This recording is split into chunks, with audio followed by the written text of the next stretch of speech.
The Abia State Conference and Chairmen Committee Declaration and Control Bill 2025. All right. So, few days to the D-Day that Nnamdi Kanu's judgment will be passed. We just received this news this evening that the Abia State House of Assembly has sent a letter to the President Ahmed Bola Tinubu, asking for the unconditional release of Nnamdi Kanu. You know, when I saw this news, I smiled and I said to myself, it is now very clear to both goat and fowl that the case of Nnamdi Kanu is no longer a judicial case, but a political case. In fact, the case of Nnamdi Kanu is on the palm of the president. Even if there are some southeast politicians that are telling him to hold him down, he still have the power to decide and tell them, no, I can no longer hold this man. I have to release this man to go, because this man's case is bringing shame to this country. This man's case is dragging our judicial system to the mud. And so we have to release him and let him be. Oh yes, so that we can even have peace in the southeast. But you know, the president, as I always tell you, some of the leaders we have in Nigeria, some of them, I said, some of them are stiff-necked.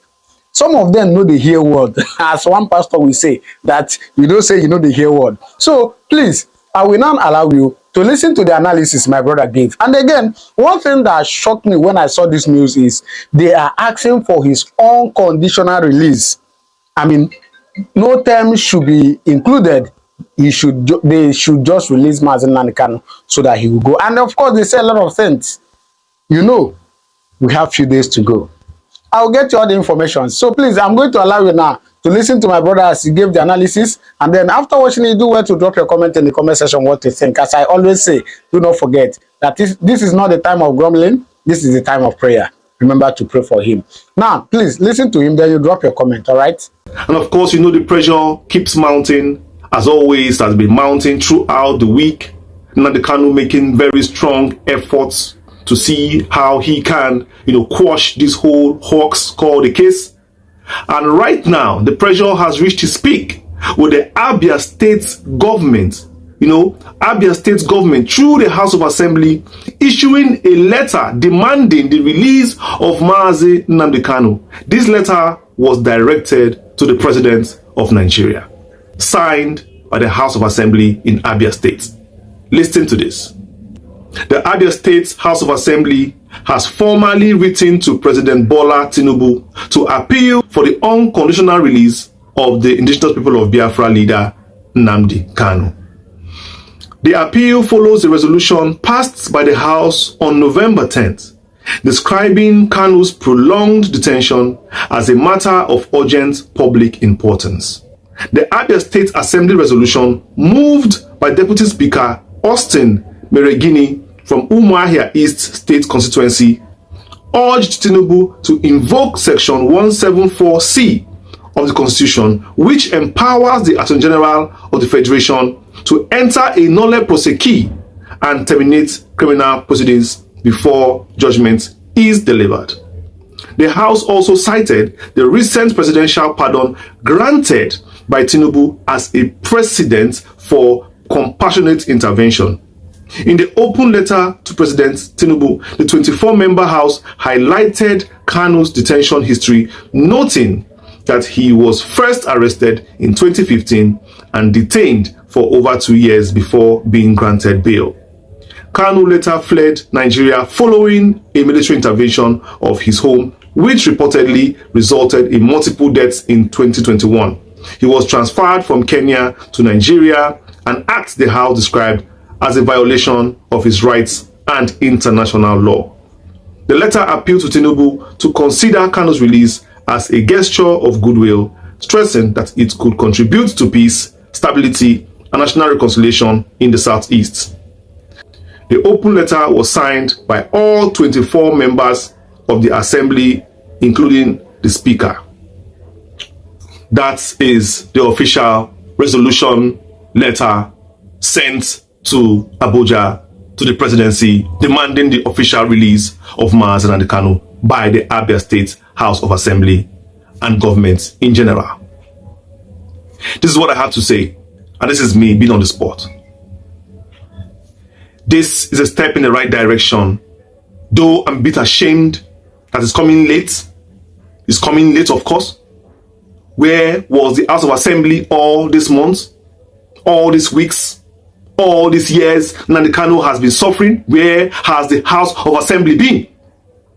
Why do you choose to speak now, just 3 days to the judgment day? Of what use is this statement now? Are you expecting a magic to happen with your statement?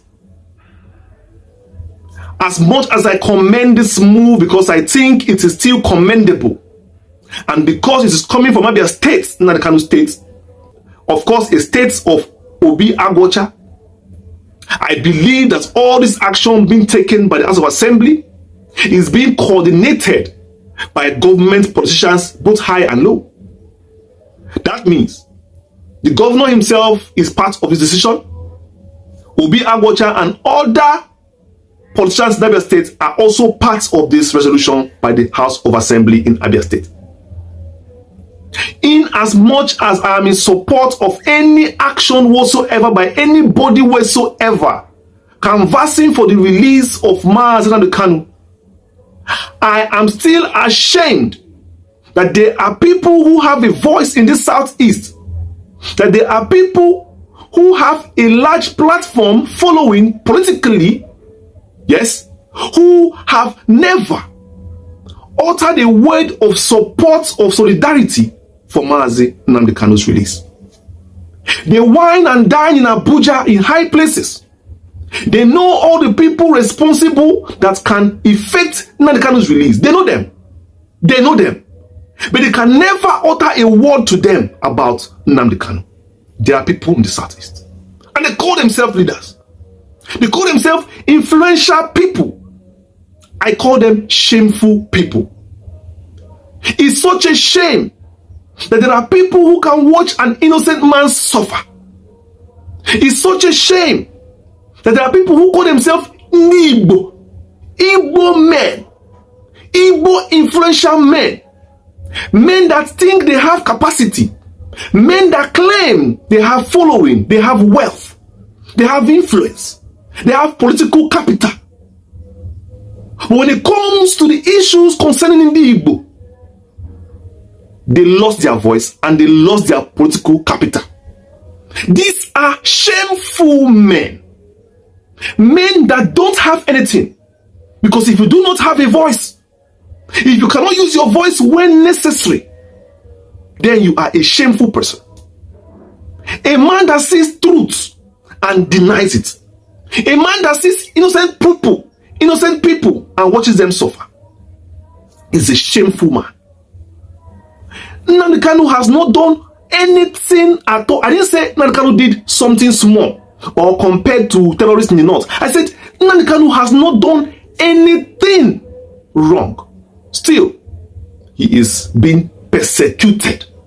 He is being persecuted. And those people who claim that in Abuja, Igbo leaders, they think that they are any different from Nnamdi Kanu. They think that they have become Abuja indigene.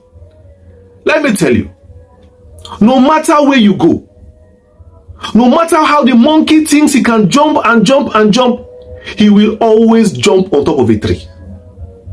He will always. A leopard can never wash off his spots.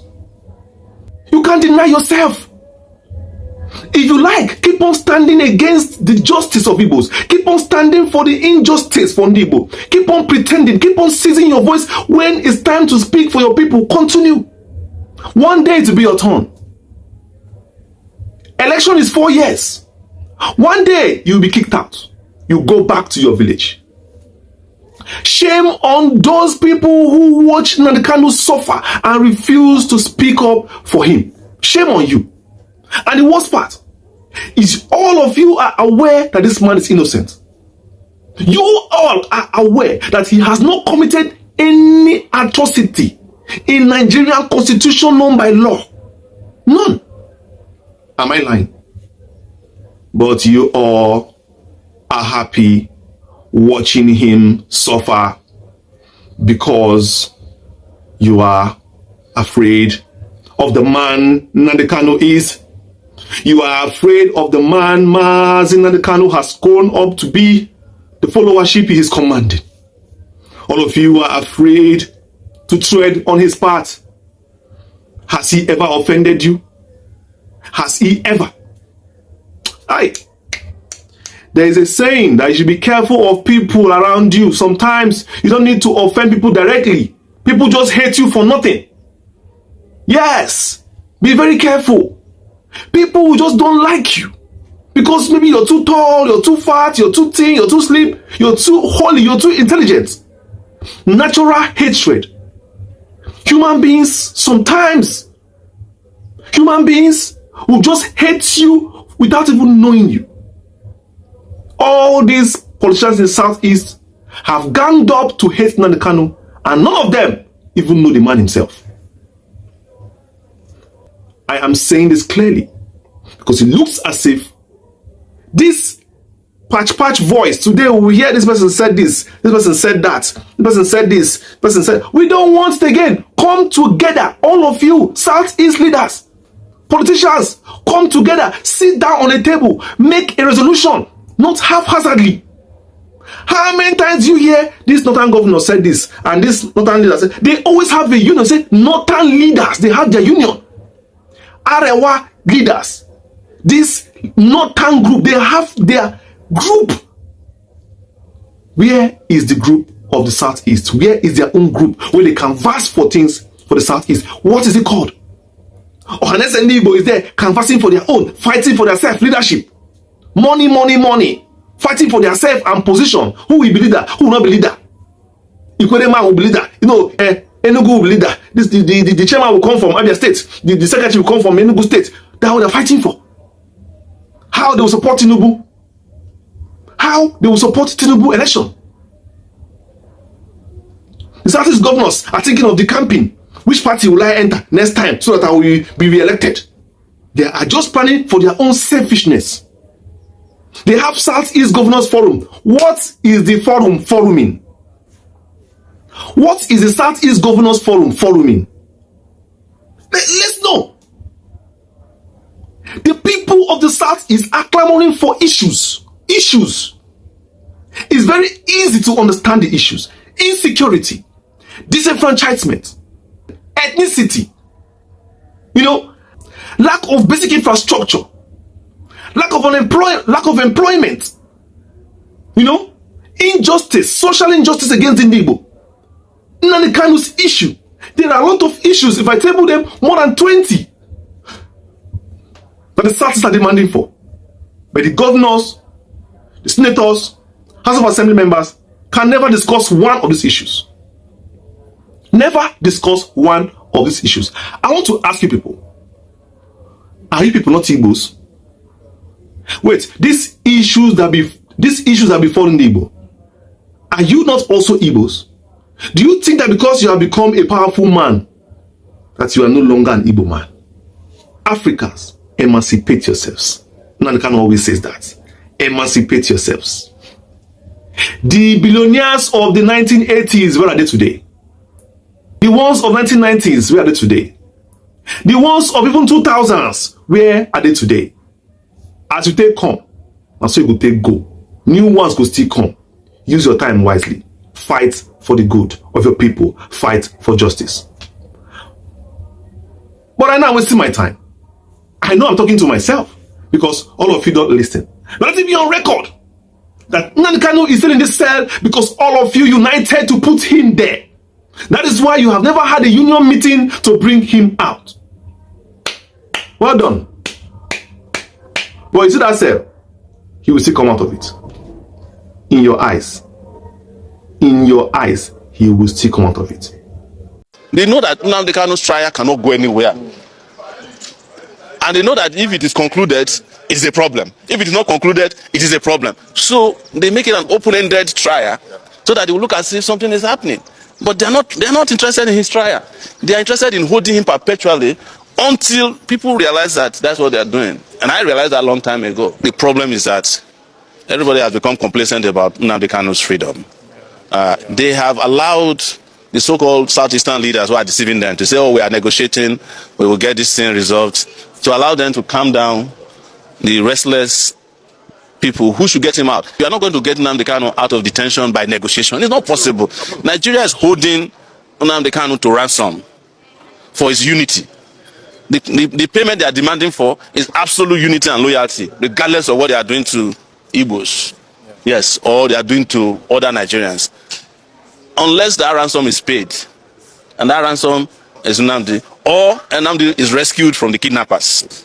I think I want to say this, because Nnamdi Kanu is my friend, and I've been in this court several times on his behalf. In fact, when I would come to this court in the past, they would attack me physically. I was attacked physically thrice.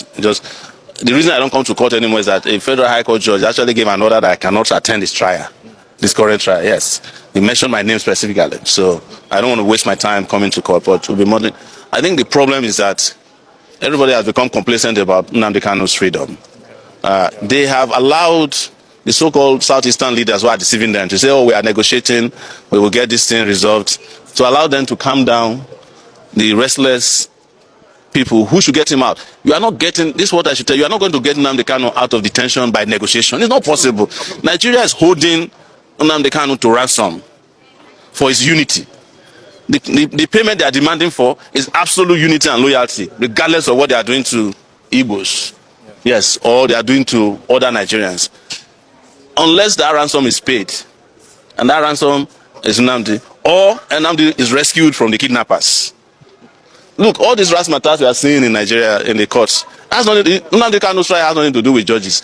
If the Supreme Court justices decide that Nnamdi Kanu should be freed, he will not be freed. Yes. The DSS will not leave him. True. Because that has happened several times. It's not matter for what they come to do in the courtroom is scripted drama, so that they will give an impression that they know that Nnamdi Kanu's trial cannot go anywhere, and they know that if it is concluded, it is a problem. If it is not concluded, it is a problem. So they make it an open-ended trial, so that they will look as if something is happening. But they are not interested in his trial. They are interested in holding him perpetually until people realize that that's what they are doing. And I realized that a long time ago. In fact, when I met Nnamdi Kanu, I used to say, I met him in New York when I was on my way to Nigeria in 2019. At the time I got arrested for revolution now. And he was telling me, I told this story several times, he said, Shore, you are mad. How are you going to Nigeria at this time? They just tried to kill me in my father's house. And they killed 20-something people. I barely escaped.